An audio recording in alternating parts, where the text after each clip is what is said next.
नमस्कार दोस्तों, कैसे हैं आप लोग। आई होप कि आप सभी अच्छे होंगे। और आज मैं बहुत ही इंटरेस्टिंग सोशल फैक्ट के साथ आप लोगों से जुड़ रहा हूं। और वो फैक्ट ये है कि आज अगर हम उत्तर प्रदेश को देखें या जिस जगह पे आप रहते हैं, अगर आप उसको ऑब्जर्व करें तो आपको ये महसूस होने लगेगा कि जो पूरा ब्रह्मांड है इस समय दो भाग में बटा हुआ है, भारतीय जनता पार्टी और समाजवादी पार्टी। अगर आप भारतीय जनता पार्टी की बात करेंगे तो आप एक अलग ब्रह्मांड के हिस्से हो गए, और अगर समाजवादी पार्टी की बात करेंगे तो आप दूसरे ब्रह्मांड के हिस्से हो गए। यानी नॉर्मल यहाँ पर कोई है ही नहीं। अब मान लीजिए कि आप अगर कोई एक सामान्य व्यक्ति हैं और आपकी धर्म में आस्था है, आप जय श्री राम का नारा लगा देते हैं, तो भले ही आप न्यूट्रल हैं, आप भारतीय जनता पार्टी के नहीं हैं, लेकिन समाजवादी पार्टी की तरफ से या समाजवादी की तरफ से ये मान लिया जाएगा कि आप उनके ब्रह्मांड के हिस्से नहीं हैं। और अगर गलती से भी आपने ये प्रश्न पूछ लिया कि विकास कहाँ है या फिर रोजगार कहाँ है, इकोनॉमिक प्रोग्रेस कहाँ है, तो ये मान लिया जाएगा कि आप समाजवादी दल का हिस्सा है। तो सामान्य व्यक्ति यहाँ पर है नहीं, और अगर है भी तो उसकी गिनती नहीं है। तो जो पूरा ब्रह्मांड है वो दो भागों में बटा हुआ है। आज मैंने सुबह सुबह मोबाइल पे एक वीडियो देखा जो मनोज सिंह काका, जो समाजवादी पार्टी के राष्ट्रीय प्रवक्ता है, वो चित्रा त्रिपाठी से एक डिबेट के दौरान एक प्रश्न पूछ रहे थे। और बड़ा ही शानदार प्रश्न पूछा, बड़े ही शानदार अंदाज में पूछा, और कहने कि मुझे वो प्रश्न तार्किक भी लगा और प्रासंगिक लगा। उन्होंने प्रश्न ये पूछा कि मान लीजिए कि हम विश्व की चौथी या पाँचवीं सबसे बड़ी आर्थिक शक्ति हो गए, लेकिन अगर हमारी तुलना, यानी हमारे लोगों की तुलना, जो पर कैपिटा इनकम होती है उसकी तुलना अगर उन 4 या 5 या उन टॉप 10 कंट्रीज से भी की जाए जिनसे हम आगे निकल चुके हैं, तो हमारे यहाँ पर कैपिटा इनकम यानी एक व्यक्ति की इनकम की तुलना क्या उन देशों के एक व्यक्ति की इनकम से की जा सकती है। यानी जो टॉप 10 में भी आता है उसकी तुलना टॉप 5 वाले से नहीं की जा सकती। क्यों? क्योंकि जो टॉप 10 कंट्रीज है वहाँ के लोगों की इनकम भारत के लोगों की इनकम से बहुत ज़्यादा है। तो क्या ये प्रश्न प्रासंगिक नहीं है? अगर उन्होंने पूछा है तो बिल्कुल मुझे प्रासंगिक लगा और अच्छा लगा कि हमें सिर्फ इकोनॉमिक प्रोग्रेस नहीं चाहिए, हमें वैसा देश नहीं चाहिए जहाँ कुछ मुट्ठी भर लोग अमीर होते जा रहे हैं और देश का जो एवरेज इकोनॉमिक ग्रोथ है वो बेहतर होता जा रहा है। ये ठीक वैसे ही है जैसे मान लीजिए कि एक महिला अगर 9 महीने की प्रेग्नेंट है और कमरे में 8 लोग हैं, एक महिला है और बाकी जो है 8 पुरुष हैं, तो एवरेज ये निकल के आएगा कि सब एक एक महीने का प्रेग्नेंट है। तो हमारा देश प्रोग्रेस कर रहा है, ये ठीक वैसा ही है कि जो पूरे देश का जो वेल्थ है वो कुछ लोगों के हाथों में सिमटता चला जा रहा है, और जो एक वास्ट पॉपुलेशन है, जो बड़ी पॉपुलेशन है, वो एक तरह से आर्थिक तंगी से जूझ रहे हैं। तो ये प्रश्न न सिर्फ मनोज सिंह काका को बल्कि हर एक आम आदमी को पूछना चाहिए कि इकोनॉमिक प्रोग्रेस पे जहाँ हम लोग छाती पीट रहे हों, जहाँ पे हमें ये बताया जाता है कि हमें गर्व करना चाहिए कि हम 5वें स्थान पर आ गए, हमें गर्व करना चाहिए कि हमने इंग्लैंड को पछाड़ दिया, हमने जापान को पछाड़ दिया, लेकिन क्या ये बात थोड़ा विवेक का इस्तेमाल करके पूछने लायक नहीं है कि क्या जो टॉप 10 की कंट्रीज हैं, चलो 5वीं का तो छोड़ो, चौथे का भी छोड़ो, लेकिन जो 7वें 8वें पर 9वें पर या 10वें पर आता है, जो हमसे बहुत पीछे हैं, क्या वहाँ के लोगों की पर कैपिटा इनकम हमसे कम है? वहाँ के लोगों की पर कैपिटा इनकम आपसे 4 गुनी या उससे भी बहुत ज़्यादा है। तो फिर हम इस इकोनॉमिक प्रोग्रेस का करेंगे क्या, और फिर क्यों गर्व करना है इस इकोनॉमिक प्रोग्रेस पे? इसलिए कि जो ये वेल्थ है कुछ लोगों के हाथों में सिमटता चला जा रहा है। दूसरा प्रश्न उन्होंने किया कि प्रधानमंत्री लगातार ये रिक्वेस्ट कर रहे हैं कि हमें डीजल और पेट्रोल की कम खपत करनी चाहिए, और ऐसा अनुमान लगाया जा रहा है कि डीजल और पेट्रोल के या गैस के प्राइसेस बढ़ सकते हैं, जो एक लॉजिकल फैक्ट है क्योंकि स्ट्रेट ऑफ हॉर्मुज ब्लॉक हो चुका है और वहाँ से जहाज़ों का आना जाना पॉसिबल नहीं हो पा रहा है, इसीलिए पेट्रोल डीजल के फ्यूल के दाम महंगे हो सकते हैं। लेकिन अगर महंगाई के लिए जनता तैयार है या उसको तैयार किया जा रहा है, तो जब कोविड के टाइम पर फ्यूल प्राइसेस बहुत नीचे चले गए थे या उसके 2-4 साल बाद तक भी जब फ्यूल के प्राइसेस बहुत नीचे थे, डीजल और पेट्रोल के प्राइसेस बहुत नीचे थे, तो क्या डीजल और पेट्रोल के प्राइसेस को उसी एवरेज में घटाया गया ताकि उसका लाभ आम लोगों को मिल पाए? तो उत्तर है नहीं। यानी अगर प्राइसेस घटता है तो उसका लाभ आम आदमी को नहीं मिलेगा, लेकिन अगर प्राइस बढ़ता है तो आम आदमी अपना जेब कटवाने के लिए तैयार रहे। तो ये कुछ आमूल चूल प्रश्न है जो मुझे अच्छा लगा, और निश्चित तौर पर मैं उनके विवेक की और उनके समझ की सराहना करूंगा कि आम आदमी से जुड़े हुए मुद्दों को उन्होंने उठाया। मैं निश्चित तौर पर कह सकता हूं कि भारतीय जनता पार्टी का समर्थक रहा हूं और भारतीय जनता पार्टी के पक्ष में बातें भी करता हूं। भारतीय जनता पार्टी के लिए मैंने वोट भी किया है, लेकिन इसका मतलब ये नहीं है कि भारतीय जनता पार्टी को अगर वोट कर दिया तो उनके हर डिसीजन से मैं सहमत हो जाऊंगा। ना तो मुझे राजनीतिक पद की लालसा है, मैं एक आम आदमी हूँ। मुझे अपने कल्चर के साथ, अपने बाउंड्रीज के साथ, अपने नेशनल प्राइड के साथ ये भी जानना और समझना है कि आम आदमी का कितना ग्रोथ हो रहा है।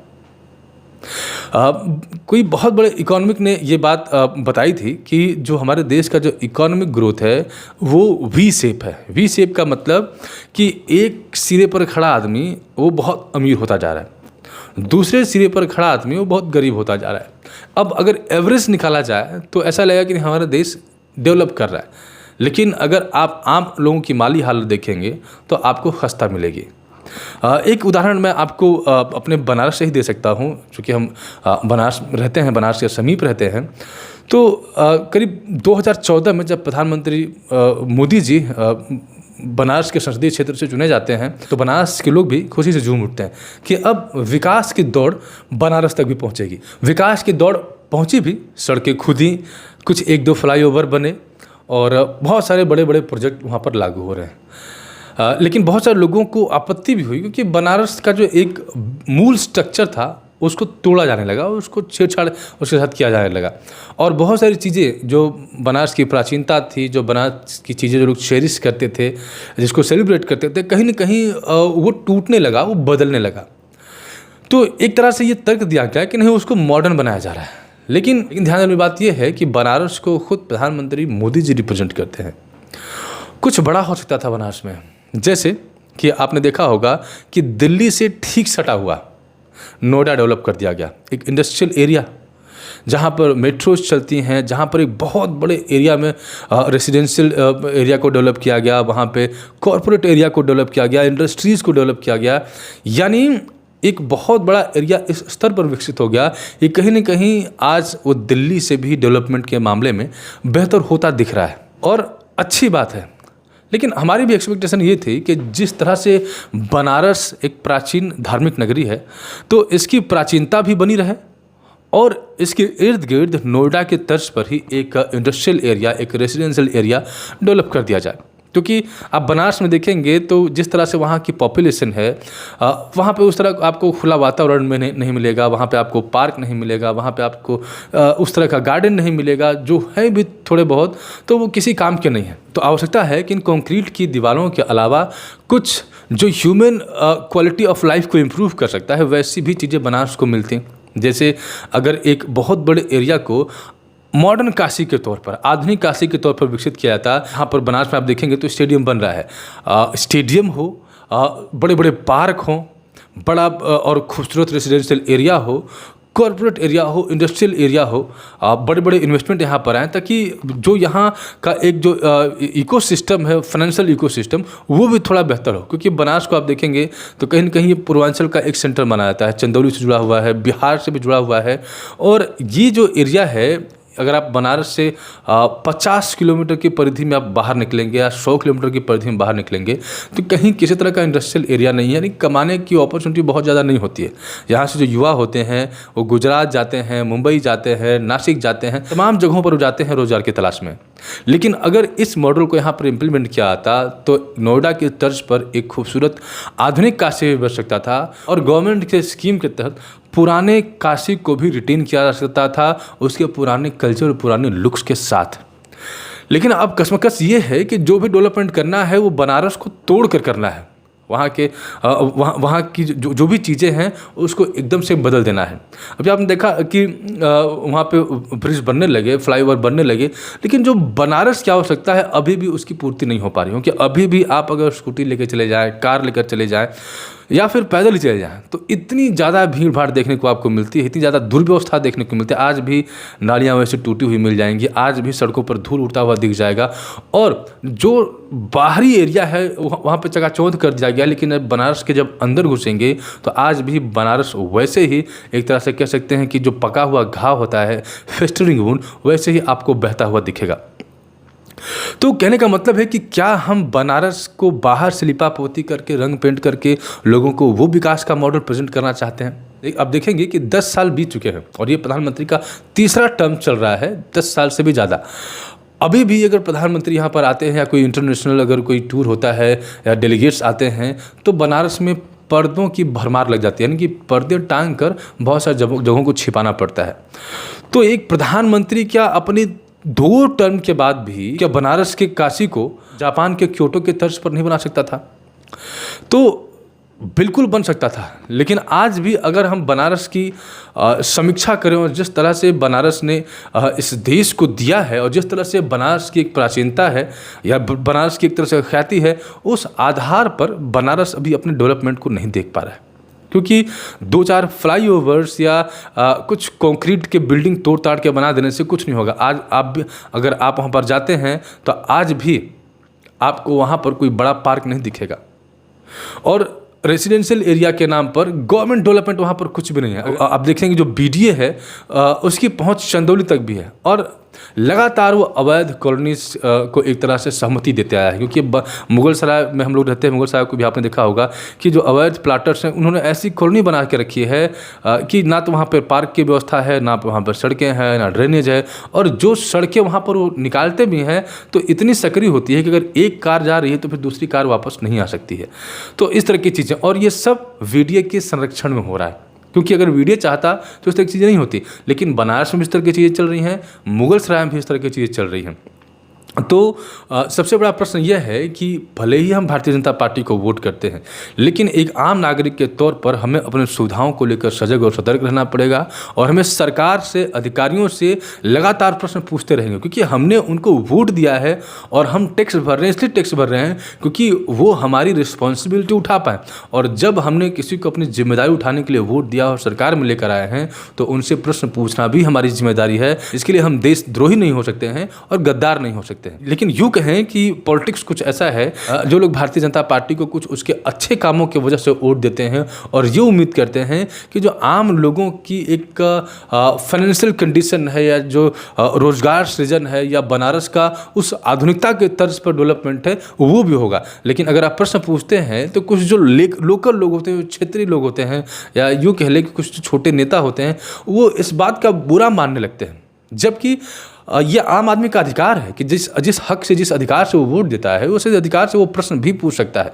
तो मैं तो चाहूँगा कि जो विपक्ष है, चाहे वो समाजवादी पार्टी हो, चाहे वो कांग्रेस हो, चाहे वो बहुजन समाजवादी पार्टी हो, वो एक प्रोडक्टिव विपक्ष की भूमिका निभाए, और आम आदमी भी वो इन 2 ब्रह्मांडों का हिस्सा न बने। आपको समाजवादी का हिस्सा नहीं बनना है, आपको बीजेपी का हिस्सा नहीं बनना है। आप एक ईमानदार और जागरूक नागरिक बनिए, आप मुद्दों पर वोट करिए, और किसी भी पार्टी को भावनात्मक तौर पर जुड़कर वोट देने की आवश्यकता नहीं है, क्योंकि उनके पास पर्याप्त पैसे हैं, पर्याप्त फंडिंग है, और हर पार्टी में अच्छे और बुरे दोनों लोग होते हैं। लेकिन आवश्यकता है कि आप अपनी मांग को लेकर अडिग रहें और सतर्क रहें, क्योंकि कई बार आप अगर चीज़ें नहीं मांगते हैं तो आपको नहीं भी मिलती है। तो मेरी यही मांग है कि अगर डीजल और पेट्रोल के प्राइसेस गिरने के बावजूद भी आम आदमी को उसका लाभ नहीं मिला, तो जब डीजल और पेट्रोल के प्राइसेस बढ़ते हैं तो वहाँ भी आम आदमी को राहत देनी पड़ी। क्योंकि जो इतने सालों से पैसे कमाते रहे, जिनको भी कमाने का अवसर मिला, चाहे वो सरकार को मिला, चाहे वो प्राइवेट फर्म्स को मिला, तो जब प्रॉफिट उनका रहा तो लॉस भी उनको बियर करना पड़ेगा। और अगर प्रॉफिट वो नहीं लेते हैं तो लॉस भी वो बियर नहीं करेंगे। ये ऐसे नहीं चल सकता है कि आम आदमी को प्रॉफिट का हिस्सा न मिले, लेकिन जब नुकसान सहने की बारी हो तो तुरंत आम आदमी के कंधे पर डाल दिया जाए। दूसरा कि बनारस को भी एक ऐसे तर्ज पर विकसित किया जाए कि वहाँ पर आधुनिकता हो, यानी आधुनिक बनारस को भी लैंड एक्वायर किया जाए, वहाँ पर रेजिडेंशियल एरियाज हो, वहाँ पर इंडस्ट्रियल एरिया हो, वहाँ पर कॉरपोरेट्स हो, और दूसरा कि पुराने काशी को भी उसके पुराने फॉर्म में ही रिटेन किया जाए और उस तरह से विकसित किया जाए ताकि वो अपनी प्राचीनता को न खो दे। क्योंकि बनारस एक प्राचीन नगरी है और उसकी प्राचीनता को खत्म करने का मतलब है कि बनारस से उसकी पहचान छीन लेना। दोस्तों, मेरा ये ओपिनियन आपको कैसा लगा, आप कमेंट के माध्यम से अपनी राय में साझा कर सकते हैं। मिलता हूँ आपसे अगले वीडियो में, तब तक के लिए आपका दिन शुभ हो।